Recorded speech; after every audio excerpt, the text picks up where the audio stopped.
What's going on, you guys? This is Coach Ike, and we have another edition of Everything Uncovered. Today, our guest is a little bit different. This is going to be our first guest that's not a DB, but it is an important guest that we need to talk about and get information as far as being a football player, DB, as well as sometimes the transition to something else. So I'm very excited for my guest. You guys, this information that he's about to provide, went to school with this person. So I'm ready to dive in. But before we get into that, I also want to remind you guys about our DB membership. Once again, this is training, virtual, in person, as well as information going forward, just educating you about financial literacy, all these things, training, group training, which is throughout the week and on Saturdays. Make sure you guys come out. Saturdays, competition day. We have competition day today at 10 o'clock. All these things we provide to help you guys reach your potential. Whatever I can do to help you guys of what I've learned in 20 years and shorten that learning curve for you guys to help you guys reach your goals. We also have virtual training. This is for beginners, intermediate, advanced, wherever your level is. We're trying to help you out. You don't need to be located in the same area. You can be in another state. You can be in another country. You will be able to get the work in if you want to. Also got some new stuff coming out. Definitely gonna keep you guys updated on those things. All right. So let me jump in and let my guests in. So I have Kwan Fraizer, all right, who is my guest today. Kwan, what's good, bro? It's good, fool. How everything, man? And it's solid. I appreciate you. I appreciate you for reaching out, G. Nah, man, I appreciate you getting on, man. I was just giving an introduction, bro. I was just telling, you are on the show, you were the first guest who's not a DB, but I think this is some information in game that these young guys need to know because I didn't know these things while I was coming out. So I definitely want to educate the audience. But before we get into anything, bro, what you want me to call you, Laquan? You want me to call you Quan? Which one? Quantum school, quantum school. Okay, bet. So, man, let's jump into this, man. Before anything, you are becoming an agent right now. Yep. Before we get into that, bro, I like to get the origin of where people are from and what makes them do what they do now going forward. So, who is Kwan and where are you from and how was your childhood, bro? It's an interesting question. When it's asked, everyone always reflects on, dang, who am I? That's always tied to identity. So I'm keeping it superficial, I guess. My name is Kwan. I'm originally from Pasadena, California. Grew up in Pasadena, was born and raised in Pasadena. Childhood was, it's hard to explain because if you're not from Pasadena, you really, really know. I had a typical Pasadena childhood. Went to Wilson, went to HS for a few years before I left to Georgia. Well, yeah, that's typical Pasadena childhood, I would say. For those of you. Yeah. So I remember you at HS playing Yep. sports and whatnot. So what is your background though come to sports? Like were you always playing sports or it was at a certain point in time that you stopped middle school? What's your background? Background, since I was a child, I played football up until high school. I played for the Ponies, and then transitioned to I played at HS. What made me stop was the realization that, I saw you, Trump, T, Armand, all y'all boys. And then I left to Georgia and I played a year in Georgia. Then I realized that my NFL career is done data. I pivoted. I understood the talent level. I understood that I wasn't where some of you guys were athletically, talently. So I'm like, I'm not about to focus my energy and on a goal that I understood is not attainable. It's certain traits. It's certain traits. You got it, you got it. If you don't, you don't. So Yeah. yeah, that was my pivot right there. And I think that's so smart, and especially from people from Pasadena, because you don't know too many people who get out from Yep. another way. So Yeah. for you to realize that that's very important. And I try to share with my kids now, it's okay if football doesn't Mm-hmm. work out. There's another life going on, be entrepreneur, be whatever it is that you want. So I think that's And very important for you to share. and that's what I saw. I love school, but I really didn't have any direction growing up of what I wanted to do, what I wanted to be. But I love football at the same time. Like football is a passion, a love. But I also knew that, like I said, there collegiately, NFL wise, it wasn't there. And growing up, it was either one or the other. You're either gonna go pro or you're just gonna sit in Pasadena. So I'm like, dang, where am I at? I was caught in just the space, that middle ground. And it wasn't until I left Georgia, or I left Pasadena to Georgia, and I realized, okay, uh, Pasadena isn't the end all be all. And Yeah. man, I wanted to live, sleep, and lay my head in Pasadena. It was the end all be all before I had the opportunity to move out of California. Yeah, no, I definitely understand that as well. I definitely been blessed prior to me playing football to travel the world and whatnot. Yeah. Once you get experience of leaving, it like Mm-hmm. exposes you like, man, I want to Man, do more of this. But there's some people in Pasadena who have never left. They never went past Las Vegas. And this is, other people as well. yeah, They just don't experience it. So they think that like Pasadena, California is their life. And it's like that's my box. love.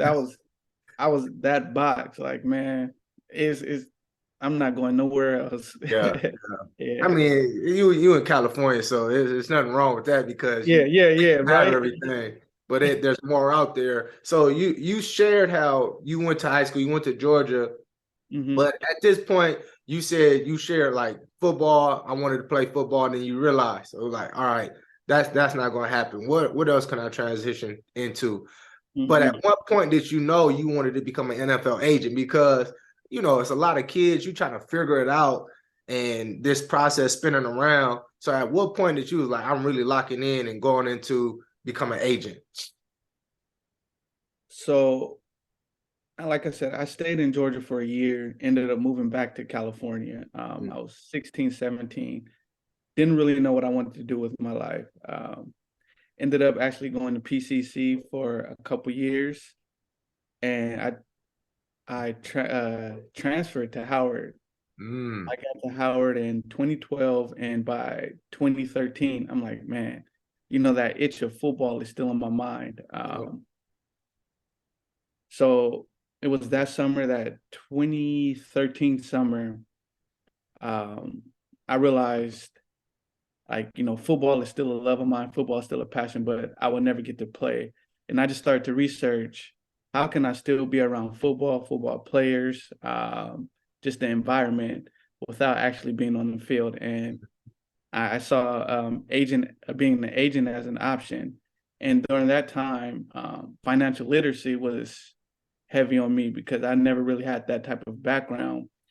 Um, and at that time, while I was at Howard, I was really focusing on financial literacy. How can I help Black people become financially free? Mm-hmm. And it just, my wheels started turning. I'm like, man, Yeah. football, financial freedom. Um, how can I merge the two? Mm-hmm. And like I said, I was doing research, and I started to read articles of how different agents, different financial advisors were,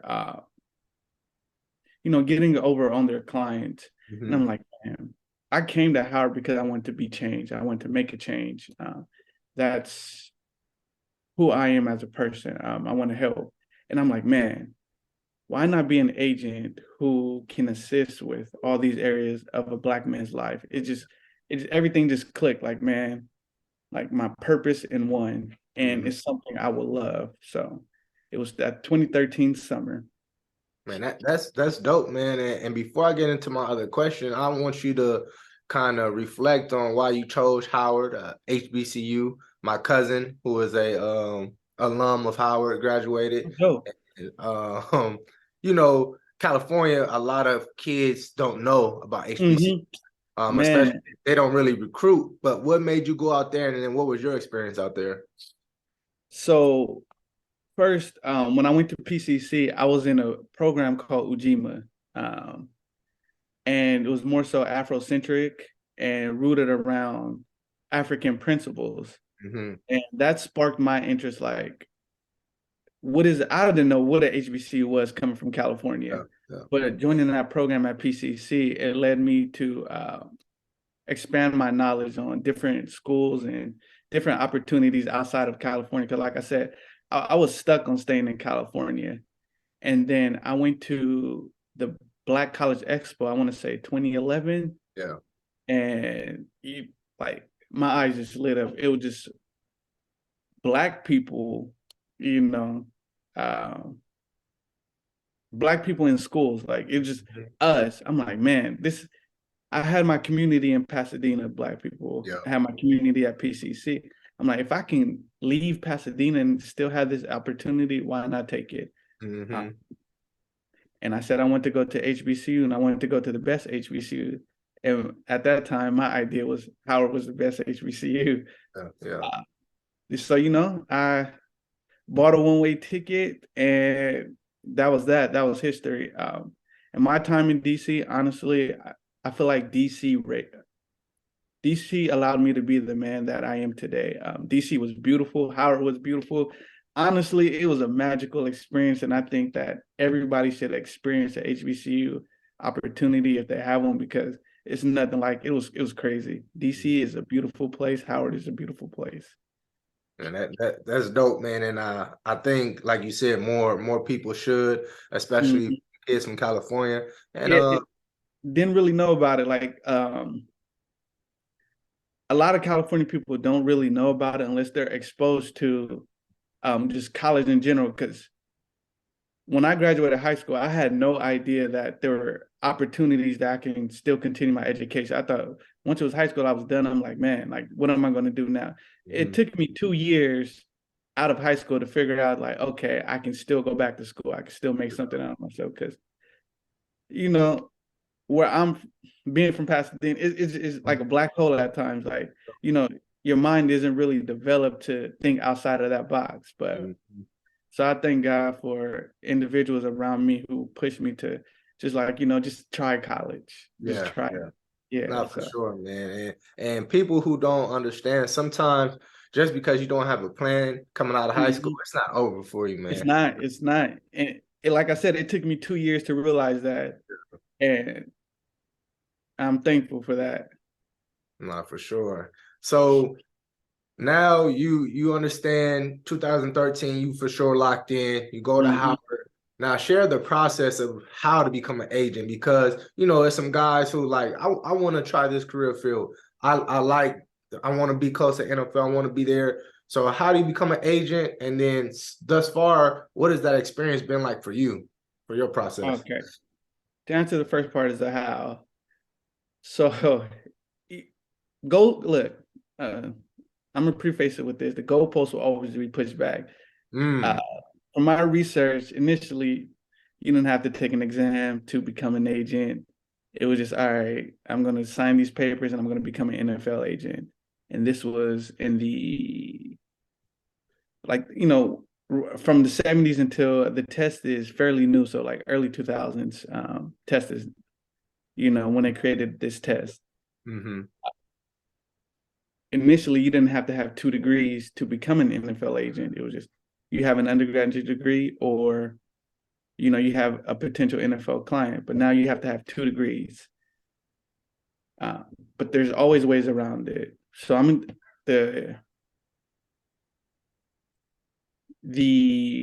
say the normal route, the safest route is having 2 degrees. So I went to Howard, grabbed my BA, and then, like I said, I did research. So most agents nowadays either have a law degree or a master's in business. Okay. I decided to actually go to law school because of that fact that during law school, they teach you about contracts, they teach you uh, about negotiating tactics. So that was my second degree. Mhm. But if you read the NFLPA site, there's another alternative. If you have 7 years of contract negotiating experience. So when I read that in undergrad, I'm thinking, how do I obtain 7 years of negotiating contracts if, you know, I, one, don't have an NFL client, Mhm. don't have a potential NFL draft pick. So what contracts am I really negotiating for 7 years prior to actually becoming an NFL licensed agent? So that right there threw me for a loop. Like, Mhm. so what audience are they catering to for this 7 years of experience? And then what I would say the hidden route is you have a potential top 60 pick in your pocket. So what I'm saying is like somebody like your brother, your cousin, a family member. With that, you know how much leverage you have Yeah. if you want to be an NFL agent. Who's going to turn you down saying, and you got a top 60 draft pick? So Mhm. that's the alternative. But the traditional route, the route that I would advise any individual who wants to take this route is just get 2 degrees. That's all they require. So your second degree can be in whatever you desire, but you just gotta And have the two first degrees. degree, it doesn't matter what it is. No, there's I feel there's no standard of what degree you need. Okay. Okay. Bet. Mhm. Bet. And then thus far, just going through that transition because a lot of people are like, oh, I don't want to go through that schooling and whatnot. How has that process been for you so far? So undergrad was, like I said, it was amazing. It was a movie. Mhm. It was a great experience, but school in general, honestly, it requires perseverance. Yeah. Anybody who completes a 4-year degree, I salute you because day in and day out, you got to bust your ass. Like, Exactly. and there were times where I'm like, bro, I'm not built for this, but it's like, I'm here now. Like, I'm in DC, I'm by myself. Like, I was the first one in my family to go to college. So it's like, man, Kwan, like, we understand it's hard, but carry the pride that, you're doing this for individuals who, might not have the opportunity or just looking at you like, man, Kwan, you really doing it. And that discipline and perseverance was crazy. So that is required. Like if you ain't got that, I'm sorry, you're not gonna make it. You're not cut for that. Uh, and then law school. I actually took 3 years off. I took 3 years off. I worked in DC, just trying to figure out my next move because, like I said, law school was a big financial burden. So I had to find myself, had to find who I was, and you know, is this something I really want to do? Yeah. I made the decision in 2019 to attend law school at Texas Southern in Houston. And those 3 years was the craziest 3 years of my life. Law school is tough. Yeah. I don't. Law school is tough. Growing up, like I didn't know no lawyer. I didn't know no lawyer growing up. My first lawyer that I met was probably summer 2015.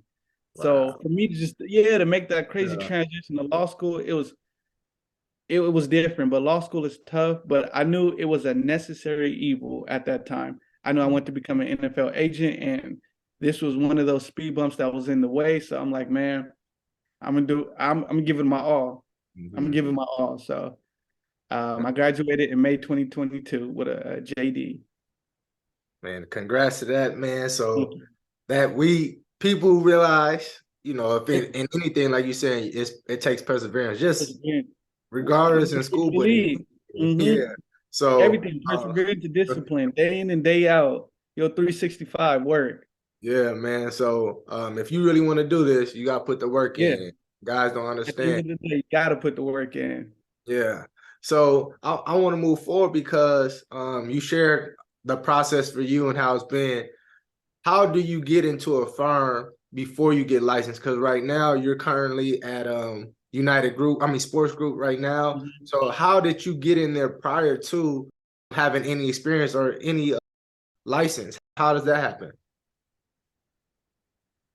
Honestly, like for me, it was God.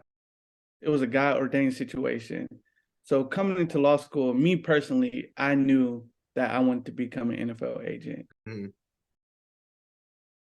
And the way law school is set up, you have your incoming class. My incoming class was class of 2022. We're split up in 4 groups that will essentially be the same group you spend your first year with. And one, it turns into a clique because you're in 6 classes, 9 hours a day with the same 60 people. I happen to run into a classmate.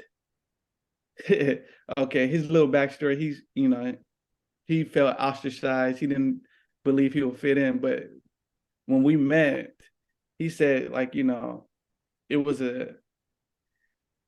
different for him because he's never met someone so outgoing that would actually be his friend. So I don't know, like we talk about it, we laugh about it, but that's really one of my closest friends. I'm like, you're a good person. That's all that matters, as long as you're a good person.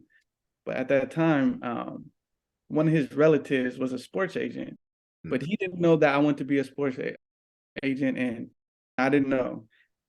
And I moved to Houston. I'm by myself in Houston. He invited me over for Thanksgiving. Yeah, to Thanksgiving games on. We're talking, and his cousin happened to be, like I said, the sports agent. He's talking to me. He happened to be a lawyer. He's like, "Oh, I'm a lawyer too." So we're talking, and then he says he's a sports agent. So I'm like, "Oh wow, that's crazy," because this is what I want to do. So we end up connecting, talking, and that's how that relationship was built. So it was a natural, organic relationship.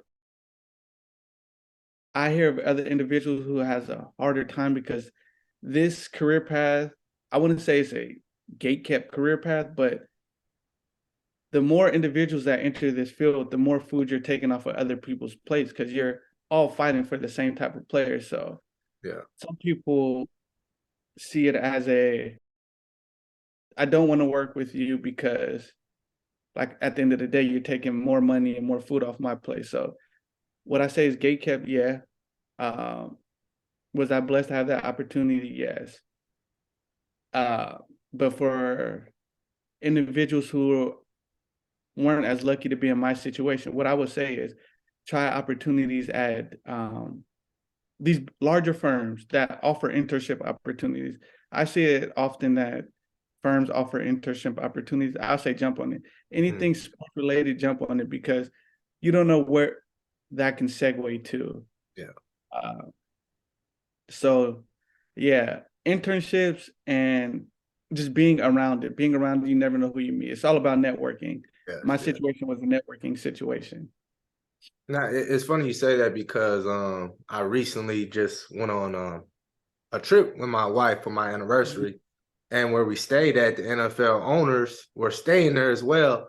So you were in Arizona? Yeah, I was in Arizona at the Biltmore, man. If you get the opportunity, yep. go, man. So didn't know anything. Like I knew they meet in Arizona, didn't know where they stayed. So I'm there and I see all these people. Man, I talked to the GM from Minnesota for the Eagles, head coach for both the Giants and the Jets. I saw Sean Payton. I didn't want to be disrespectful. He was talking when they was eating.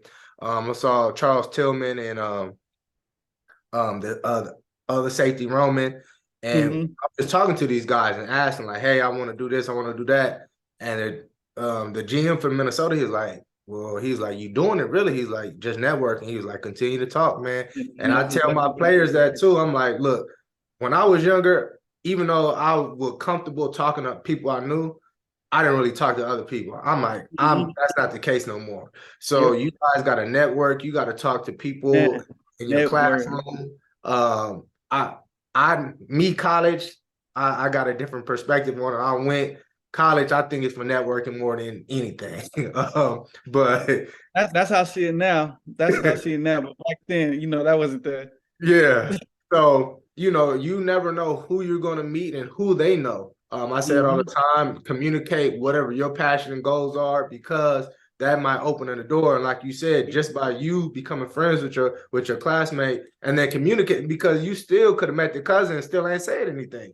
Yeah, 100%, 100%. Yep. So open your mouth and network, and you never know where it leads to. And that's a blessing that you was able to get in the door that way. So for sure, man, that's very important. Right now, let me give my thanks to them, because the mentorship that they have given me is beyond anything that I can ever imagine. I appreciate them for that. One of the agents, Brian Overstreet, he was actually, his mentor was the first Black NFL agent to ever become an agent. Yeah. So for me to learn from him, like, that's crazy. Like, just that lineage right there. And the other agent is Rodney Williams, who's also been an agent for over 20 years. And he is someone I can just, those two guys, I can count on them for anything. And I just want to say I appreciate them for giving me this opportunity just to be around just the intricacies of just the NFL, the politics, the players, just how to do things. And for individuals to be agents for over 20 years and no blemishes on their record, like, those were guys that I wanted to be around. I've been around other agents who were focuses wasn't on building the whole individual. And I knew that wasn't me. Like, I never wanted to be at a big firm because everything is about numbers. Like, what can you do for me? But when you're around people who genuinely care about you and genuinely care about the whole person, like, that was all me. It was crazy because, I talked to him about it. It was another agent. So I do a lot of marketing for the agency I'm at right now. It was another agent in the area. And he called, like, he knew I wanted to be an agent. He called me into his office one day. We're just talking, like, I consider him a, just cool person, like, someone I could talk the law about. And he sat that red agent card and the $50,000 check in front of me. Mind you, in law school, you're not allowed to work. You're not allowed to seek outside income. So it's like, I see 50 bands. I'm like, and he talked about, yeah, come join my firm. Establishing a firm. I want young guys, to head this eventually. And it was a $50,000 check in a red agent card. A lot of people would be like, man, jump on that opportunity. And this was probably only a couple months after I met Brian and Rodney. And I'm like, in 2 months, the love they showed me, and what you do is bring a $50,000 check. And I'm like, I already see where your mindset is, and this is not something I want to be around. Yeah. So I just made that decision right there. Like, okay, Brian and Rodney, I'm locked in. Like, the love, loyalty, and just growth that they want to see from me, it is far surpasses any amount of money that you can place in front of my face. I bet, man. But it's a crazy game.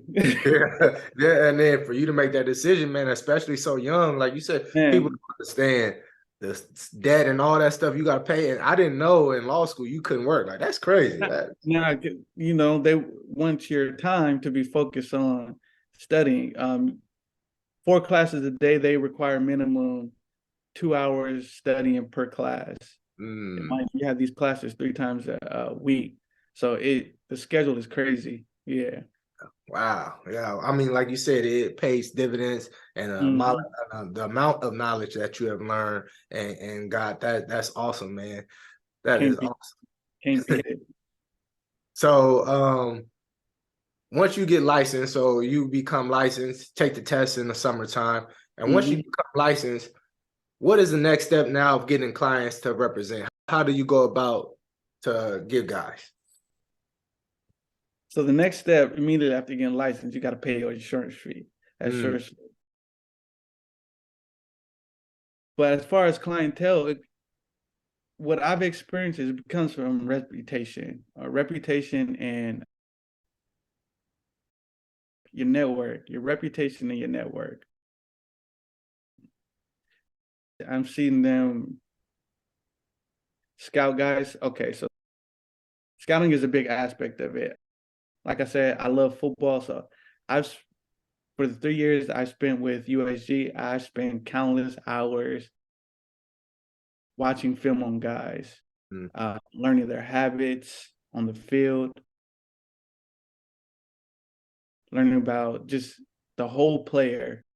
I watch so much film, is crazy. And then for me, it comes to, okay, what can I sell you on as an individual player? Like in my head, that's what I'm always thinking about. What can I sell you on as an individual player? You can have the stats, you can have the athleticism, but if you can't be sold to a scout or a GM, it's kind of hard. Mm. But what I've been learning from dealing with Brian and Rodney is it always goes back to your network. You could sell a guy to who you have in your relationship circle, as far as if it's scout or GM. So that's typically the next step. Scouting a player and see what you can sell for the most part. That's crazy. I never thought that an agent would, essentially, of course, you need to know somebody as far as what a player does. But I didn't know it went to the depths as far as actually like watching film and things of that sort. Because yeah, like you would just think like, okay, I see this, they're talking about this kid, I want to introduce myself. So you're saying like, no, it's much deeper than that. Hold on, my bad. Let me get a piece of paper. So, okay, that's funny because when you say they're talking about a kid, now look, when you start talking about a kid, how many other people you think is talking about this kid? Everybody else. Everybody else, and by that time, it's too late, big dog. Like, Yeah. it's too late. So, yeah. So the firm, I would say, the firm is split up into two sections. So one of the agents, first round draft picks out the gate, second round draft picks out the gate, high clientele. Like since I've been there, we've had 2 first round draft picks. Okay. And then you got the other half of who can I find that I see the eye test. Like if you play football, you've been around it for so long, like you see something on tape, is like, okay, this kid stands out. So that's where we've been able to merge. Like the guys you're talking about, oh, everybody already hears about him. Now becomes how to make that kid feel comfortable and trust me enough to allow me to represent him. Because at this point, everybody knows about him. Everybody's trying to talk to him. But then you have the kids who nobody knows about, nobody talks about. But I saw something on that film that no one else has seen. Like, and this kid stands out. This kid pops. Yeah. So just trying to find that dichotomy right there. But yeah, the kids you hear everybody talking about, I would say good luck. Because you get 1,000 other people talking to them at that point. And so when does that process start? Does it start like just like their freshman year or sophomore year, or is it like, okay, at this point in time of the year, all right, we start recruiting or start scouting supposedly on who we want to go after? So yes, around third year removed from high school, you start looking at kids who has that designation, who can, after the end of the season, declare for the NFL draft. And that's when you start reaching out to these kids once they declare for the NFL draft. Got you. So, but like I said, film is always out there, tape is always out there. So you're paying attention to kids who you feel like can make an impact. Now my question is, of course, YouTube is out there, but are you guys getting the game film? And then if so, how do you guys get the game film? Like, do you guys go to a school or? Like so Brian and Ronnie, they've been in this game for 20 years. Saturday morning is where we're going. What game we going to? What kid we watching? Yeah. They still old school, and that's why I love it. They're hands-on. Me, being young, like, I do have, like you said, the access to the YouTubes and reaching out to a film department like, hey, I need some film on this kid.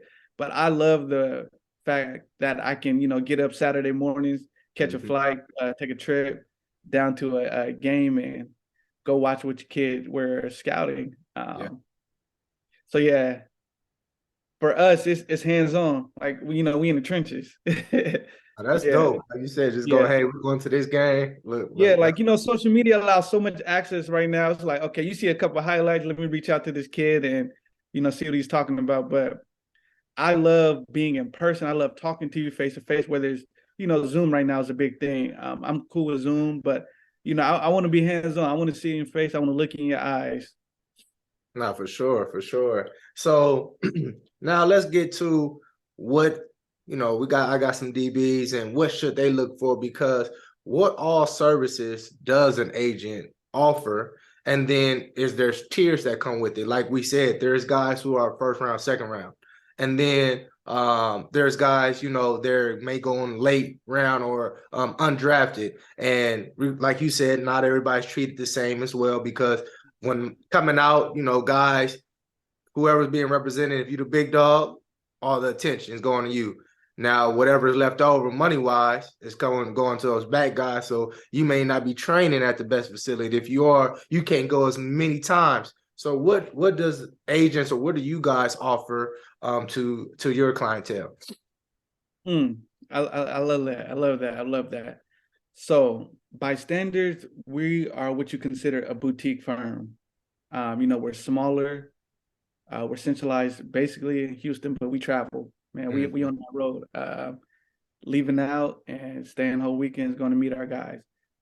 So that's first and foremost. However, we are a top 40 firm agency as far as representation and client-wise, client contract negotiated. So we're up there with the big dogs. And that aspect I do love, because, we're small in numbers, but we make noise, we make it shake. So that's first and foremost. Second aspect, as far as what we offer our clients,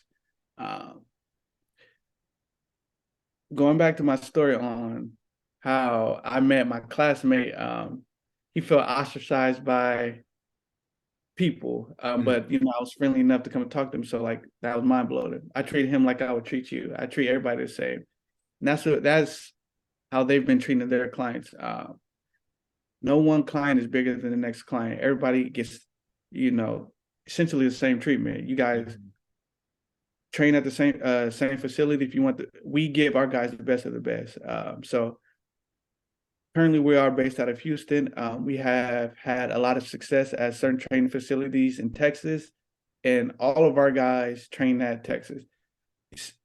So for players coming out, you receive a grade. You receive a grade from the NFL, and you receive a coach's grade of where they're likely to see you drafted.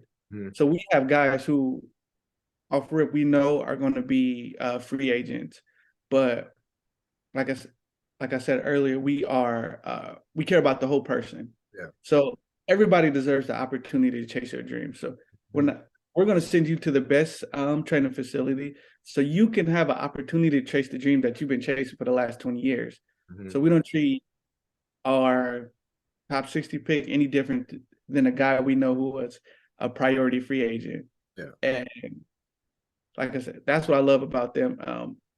They really genuinely care about the whole person and who you are and what your dreams are, and we're going to try to help you achieve them. But that's not to say we're taking on every player, because at the end of the day, this is an expense that they're coming out the pocket for. Yeah. And for people who don't understand, agents basically are saying we're fronting you the money before, correct? I wouldn't say fronting, because what we invest into you as a person, honestly, we don't recoup that at all. Gotcha. Like, this is our investment into you, so you can like literally be a free person. And like right now, this is all I'm focusing on football, because we're dealing with a lot of young men who come from backgrounds where they don't have the support that's necessary for them to focus on one task at a time. And if you got a million things going on in your head, how can I focus on football. Like Yeah. Yeah. if my family, they need some food. It's summertime. I typically work in the summer, but now have to train for these pro days, this combine. But I can't do that if, I have a sibling who's calling me and telling me they're hungry. Yeah. So our investment into a player is we're going to give you what you need so you can focus on football. We're not going to spoil you. We're not going to make, lowball you. We're going to keep you hungry enough to where, your needs is paid for. Your wants, that's what you're going to have to shoot for once you once you're done with your training. But yeah, it's for us, it's completely an investment into the whole man. We don't recruit any of that unless you fire us before that time. But other than that, we don't recoup any of this. Now, this is a big topic right now because of Lamar Jackson, and I don't want to get in his situation, but as far as they're saying he doesn't have an agent. So explain if a guy, rather he's in the league already or if he's a new draft pick going in, how does the agent come in, and then what is the percentage of that the agent gets paid off of whatever contract that a player signed? Okay. So typical agent fees is 3% maximum on a player's P5 salary, on a player's salary. It's 3%. Some agents, they might charge lower. Some agents, can't speak on to all their situations, but 3% is the maximum. At our firm, we charge, like I said, every guy is the same. First round draft pick, 3%. Priority free agent, 3%. Everybody gets treated the same. None of our guys have ever had an issue with it because they see how much we invest into them. Gotcha. Okay. So as far as Lamar Jackson's situation, when we say he doesn't have an agent, no, that's the correct terminology. He doesn't have an agent. However, he does have individuals around him who can negotiate a contract. So that's for clarity. And when it comes to representation on that aspect, he hasn't, what we say, signs a standard representation agreement with an agent. So he's technically without an agent. An agent and a player, an agent has a fiduciary duty to a player. So, we have to act in we have to act in the player's best interest. And it's harder. I can't speak on his situation, but my perspective, it will be harder for you to inform a player on what he should and shouldn't do if you guys haven't built that relationship. So, it's just hard to speak on the situation that I'm not in right now. But I think if he did have an agent would have laid out all the pros and cons of what potentially can happen if you were to take this route and if you were to drag it out for a set amount of time. At that point, as a player, your agent has told me what he gave me all the options. He gave me what can happen if I take this option or if I take that option. And as an agent, and your mindset is like, look, I'm gonna always bet on the player. So if this is a decision you're gonna make, we're gonna ride it out. I personally do believe an agent would have told him if there were contract discussions, would have probably taken that initial number instead of going for the fully guaranteed. Got you. But I said, I don't know what their war room is like, their negotiation room was like. I don't know what numbers were given to him, but Lamar, he's a phenomenal player. 26 MVP already. And it's crazy because, I read the tweets that everyone's talking about. He's injury prone, been injured last couple seasons. But it's crazy because if you look at when and where he was injured, both times he was injured, you know where he was injured? The pocket. In the pocket. I'm like, this man is not a running quarterback like you think. I see other quarterbacks taking crazier hits because they're outside.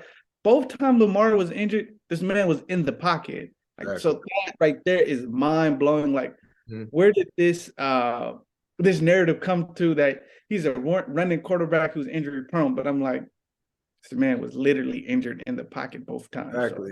And it's crazy. we also know if they can bring your value down. I mean, Mhm. It's gonna so happen every time. yeah. Every time. So this game, they're playing a game. They're just trying to Of course. devalue him to make like, Of look, course. we can offer you this. So if Of course. and I tell my guys all the time, don't take it personal because it's Mhm. business. And It's you have business. to conduct business how business is. And look, let me speak on that. That's when you say it's business. So growing up, like culturally, our thing is loyalty. Hmm. Loyalty, loyalty, loyalty. Like culturally, that's how it is. But by the time our kids realize it's business, it's too late.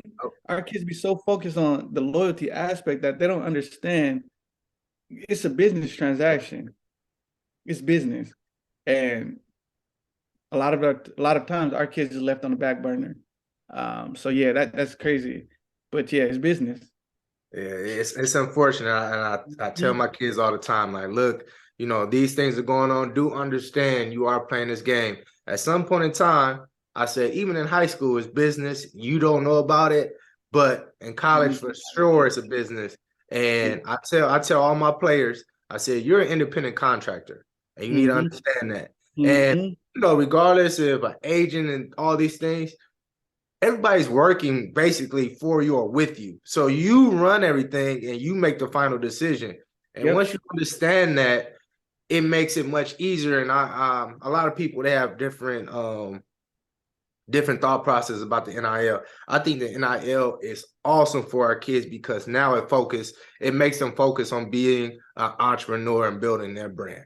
Regardless Mm-hmm. if it's in football or not, you now change your mindset to understand Yep. how business works in Yep. general. So now you can go out and create something because this is the biggest platform you'll ever have, probably in college, probably going to before you go to NFL.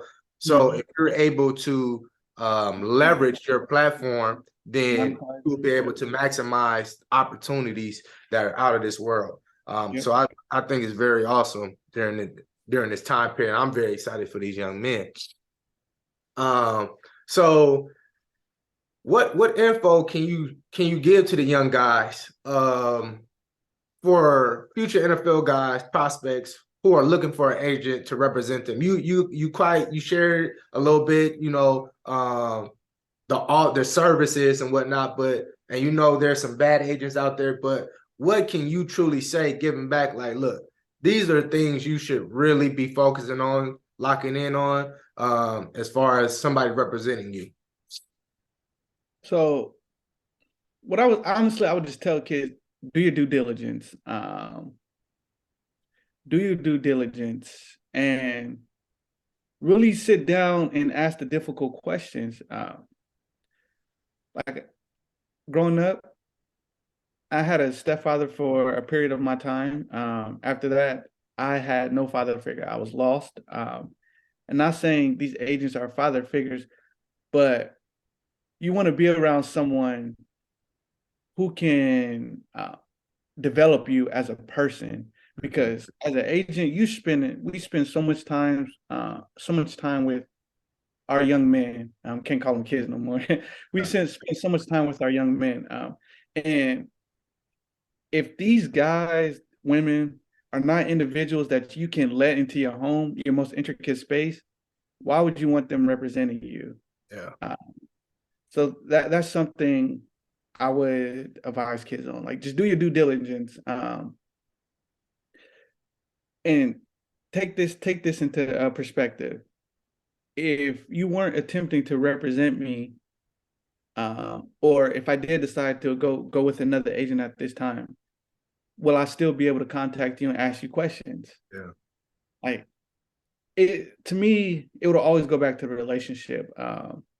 They say don't mix relationship and business, but when this when the two are so tied in together, it's bound to happen. And if you don't have a stout relationship with who the individual that you know, might be seeking representation on, like I would be turned off from that. If I was on the opposite side uh, of the chair. Not for So, sure. you know, do your due diligence into who the person is as an individual.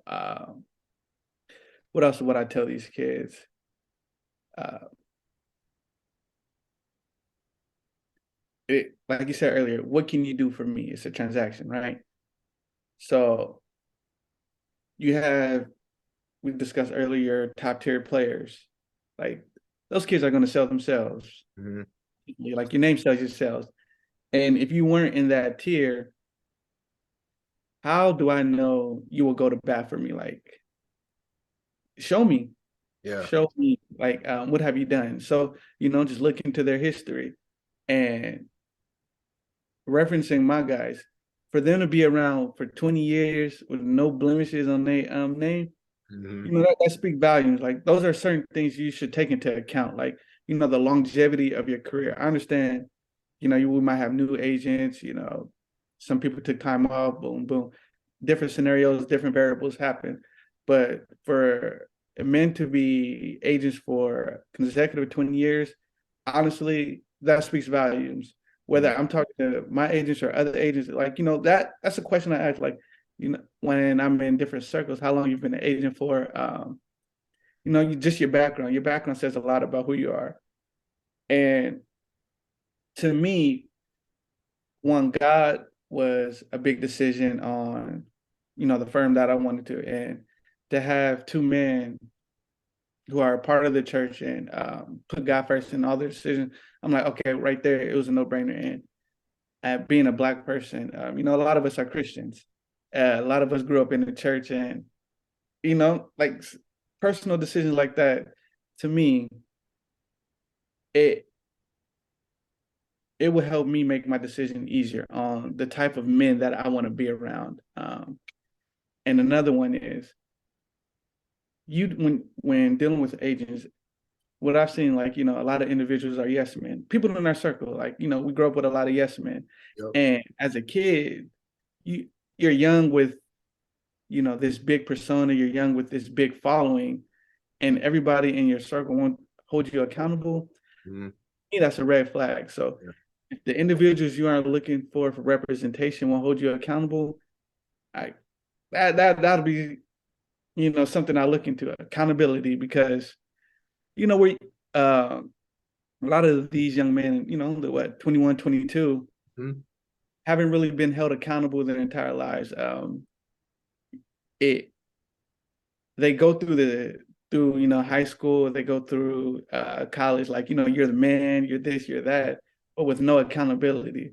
So, but if you have another man who can really tell you, like, look, this is where you're doing wrong, this is what you're doing wrong, and not even on the football field, in your personal life. Exactly.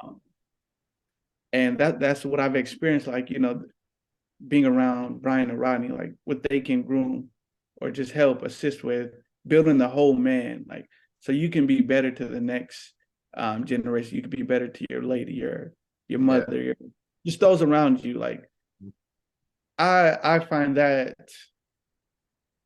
something that's personal to me.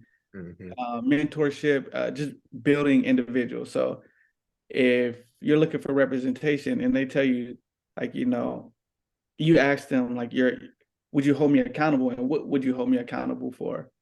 Just little intricacies like that. I It's a close relationship. You want somebody that you can trust. You can call at your best times. You can call at your worst times. Someone that you know that, you know, is really going to ride with you. For sure. So yeah, it to me, it's bigger than just football. So I genuinely feel like, you know, building that relationship part is big, because this is the person you essentially spend your entire football career with. Like, you guys are locked in. Like, and I want to know everything about you. As a player, I want to know everything about you.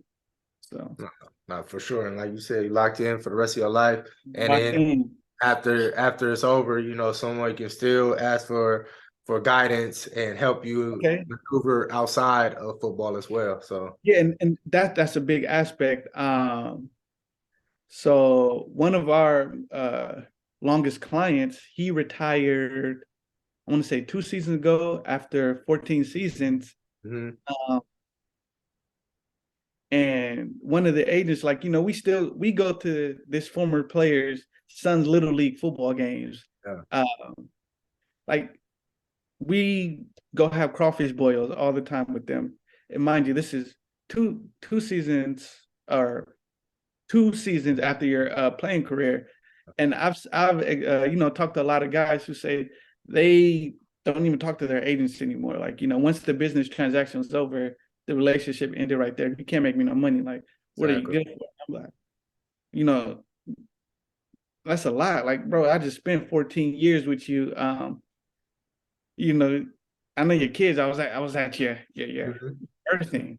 And it's just crazy. Like, a relationship could just end that quick when it's not transactional. Like, man, to me, I knew I didn't want to be around that type of environment. So yeah, no, that's big. Like post playing career, like what is your relationship like with your players after that? And what I can say is uh all of our guys, like we literally still reach out to all of our guys. One kid's been out the league for I want to say 8 years. We go down in Alabama once, twice a year just to go hang out with him and his family. Yeah, that's Like dope. but I feel like you can do that when you're not at a bigger firm, and there's so many moving parts. When you got a couple guys who really love the person, Mm-hmm. like you can make time for things that really matter. Yeah. Football comes and goes, but these relationships are forever, for real, for real. No, for sure, man. So that I have two more questions for you, man. Yeah. One regarding just where you see contracts going in the future. Do you feel the trend of NFL contracts becoming fully guaranteed?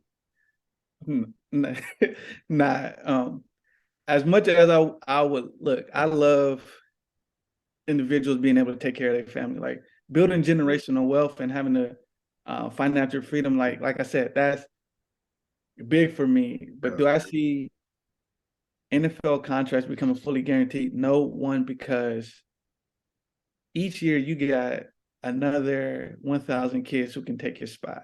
Mm-hmm. And why would I guarantee you X amount of dollars if literally all I have to do is wait, 28 weeks, and there's Mm-hmm. another kid who might be better than you? Yeah. That's my train of thought. But do I want it? Of course I want it. Like you're allowing young men to be able to take care of their families for generation. But do I see these NFL owners allowing that to happen on a mass scale? No. There might be your outliers, your one or two players, like your generational talents.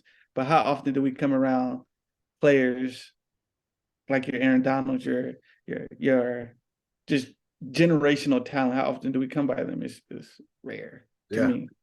So, And then it wouldn't make sense for business wise either though. For no, the owners, not at so all.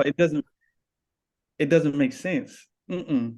Like I yeah. said, when you got a kid coming in next year who plays on a contract that's a fraction of your price, Mm-hmm. like, it just doesn't make sense. It wouldn't make sense. But like I said, there will be your outliers. So no, I don't see it happening. Yeah, hopefully we can get there. Hopefully the trend can start at least getting there. We can get four guys all at the same time. Hopefully, but I doubt as well. Man, my last question, man, for you, and then I'll let you get out of here. What is the goal in 5 years for you, man? What is the ultimate goal? Ultimate goal. So I'm 32 right now, be 37. My ultimate goal is to still be. I will be one of the top NFL agents.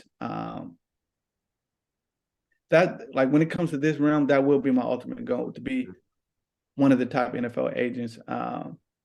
Still be with USG, still growing, thriving, and I would love the opportunity to expand our firm to more Black men who want to get into this field. Because, like I said, it's kind of hard to get into this field.